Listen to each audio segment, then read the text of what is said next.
How to send files in Google Chat. So hello guys, welcome back to my YouTube channel. In this quick tutorial I'll be showing you how you can easily send large files or any of the files like PDF or doc file or any other file like images into your Google Chat.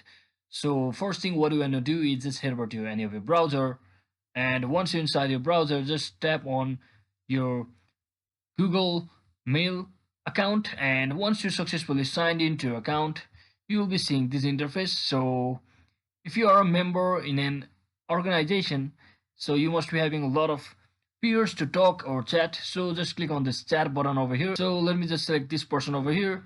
So once I'm here, what I can do is all I have to do to send this person a file is I'll just have to click on this upload option over here, which is the option to upload a file.